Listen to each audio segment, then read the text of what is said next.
क्या महंगा हुआ है, क्या सस्ता हुआ है? मोबाइल फोन, सोना चांदी और खास दवाएं।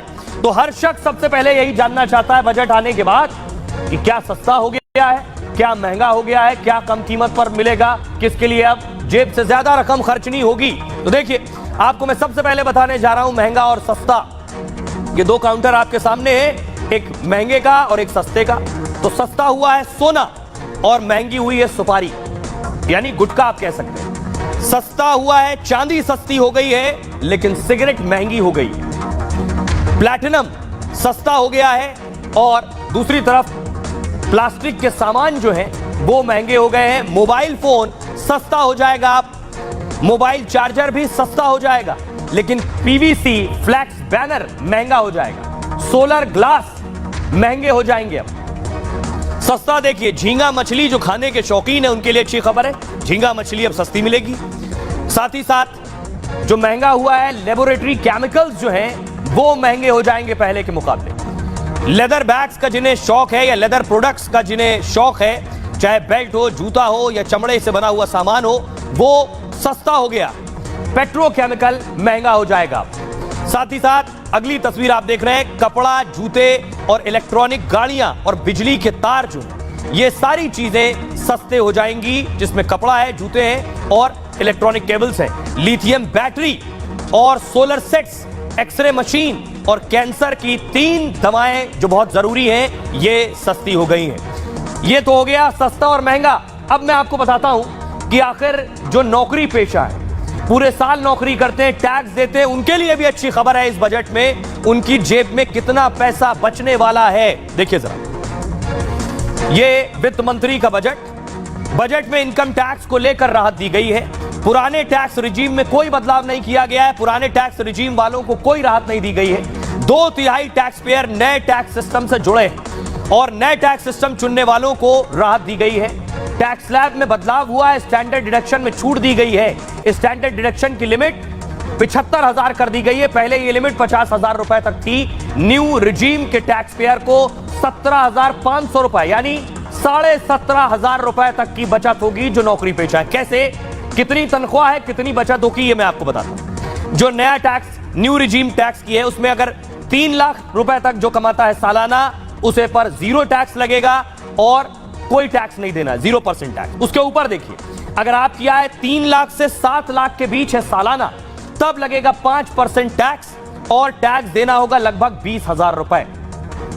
अगर आपकी जो तनख्वाह है वो 7 लाख से 10 लाख तक सालाना है, तो आप पर 10% टैक्स लगेगा और 50,000 रुपए आपको टैक्स के तौर पर देना होगा। अगर आपकी तनख्वाह 10 से 12 लाख रुपए साल की है, तो आपको 15% के हिसाब से टैक्स लगेगा और लगभग 80,000 रुपए सालाना टैक्स कटेगा। उससे ऊपर तनख्वाह है 12 से 15 लाख रुपए है, तो टैक्स 20% लगेगा और 1,40,000 रुपए का टैक्स आपको देना होगा। 15 लाख और उससे ज्यादा तनख्वाह है सालाना, तो 30% टैक्स है, लगभग 1,40,000 से ज्यादा आपका टैक्स बनेगा। इस बजट में जो सबसे जरूरी चीजें वो मैंने आपको बताई, आगे आपको बताऊंगा किसके लिए खास तोहफा है। जरा सुनिए पीएम मोदी क्या कह रहे हैं। योगी आदित्यनाथ, अखिलेश यादव, मल्लिकार्जुन खड़गे। समाज के हर वर्ग को शक्ति देने वाला बजट है।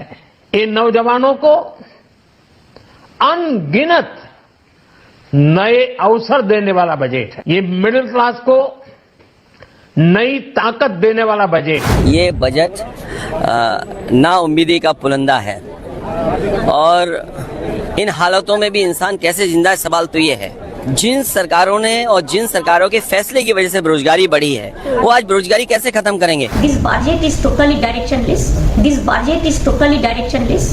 वोट का टाइम में बड़ा बड़ा बात करते हैं, वादा करते हैं, और वोट आ जाने के बाद, हो जाने के बाद दार्जिलिंग को भूल जाता है। सिक्किम को मिलने दो, हमारा कोई इतराज नहीं है, लेकिन सिक्किम को मिलना और बंगाल को डिप्राइव करना दार्जिलिंग को, दिस आई कैनॉट सपोर्ट। समाज के हर तबके के लिए, महिला सशक्तिकरण के लिए, अन्नदाता किसानों के लिए, सभी तबके के लिए जो कुछ भी प्रावधान इसमें किया गया है, मैं कह सकता हूं कि यह राम राज्य की अवधारणा को साकार करने वाला एक सर्वस्पर्शी बजट के रूप में यह मोदी 3 का यह पहला बजट जाना जाएगा। तो बहुत निराशाजनक बजट है। दूसरा, के अपना सिंहासन बचाने के लिए ये बजट किया गया है। प्रधानमंत्री जी की जो सोच है कि अमृत काल से शताब्दी काल का सफर भारत का निश्चित रूप से एक विकसित भारत का रूप धारण करे, वो इस बजट का मुख्य अंश है। सिंचाई हो, शिक्षा हो, स्वास्थ्य हो, इन सभी चीज़ों को मद्देनजर रखते हुए बजट का पूर्ण रूप धारण हुआ है। अंदर बजट प्रस्तुत हो रहा था, पेश किया जा रहा था, बाहर प्रदर्शन हो रहा था संसद के बाहर। देखिए जरा, आम आदमी पार्टी प्रदर्शन कर रही थी संसद के बाहर। केजरीवाल की गिरफ्तारी के खिलाफ प्रदर्शन हो रहा था। केजरीवाल को रिहा करो, रिहा करो, रिहा करो, मोदी शाही बंद करो, बंद करो, बंद करो, होश में आओ, नरेंद्र मोदी होश में आओ, होश में आओ, होश में आओ। और दूसरा एक और प्रोटेस्ट हो रहा था कि बजट में पंजाब के लिए कुछ होना चाहिए, तो पंजाब के जो सांसद हैं वो भी प्रदर्शन कर रहे थे।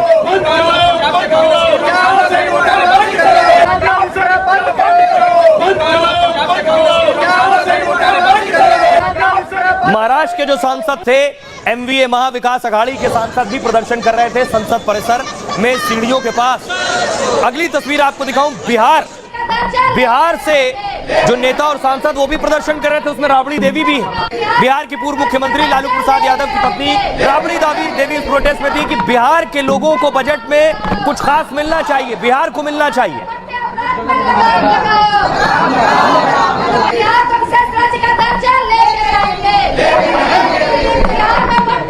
कोशिश थी कि नीतीश कुमार को घेरा जाए, बिहार के सांसदों को, मोदी को घेरा जाए ये कहकर कि बिहार के लिए कुछ खास नहीं कर रहे हैं नीतीश कुमार, खुद सर एनडीए का हिस्सा है।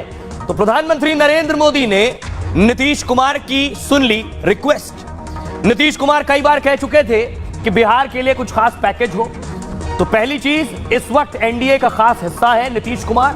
प्रधानमंत्री मोदी और एनडीए को उनकी जरूरत है सरकार के लिए, तो नीतीश को साध लिया, बिहार की लॉटरी लग गई और बिहार में बाहर आ गई। देखिए रिपोर्ट।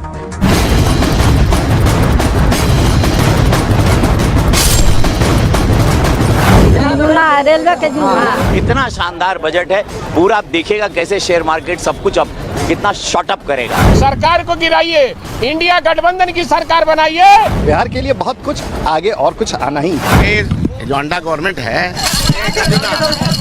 ये मदद की शुरुआत है। बिहार में तोहफों की बरसात हो गई। Road connectivity projects, Patna Purnia expressway. इस बार के आम बजट में बिहार ने लहर लूट ली। Industrial development of the eastern region, the industrial node at गया।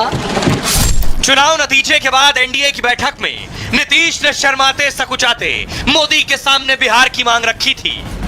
अब पूरा भरोसा है कि जो कुछ भी बचा है अगली बार ये सब पूरा कर देंगे। आज मोदी सरकार ने अपने सबसे खास दोस्त नीतीश की मांग का खास ख्याल रखा। तभी तो बजट के ऐलान के साथ ही नीतीश ने मोदी को बिहार विधानसभा से धन्यवाद प्रस्ताव पास कराकर भेज दिया। माननीय प्रधानमंत्री जी को, वित्त मंत्री जी को हम लोग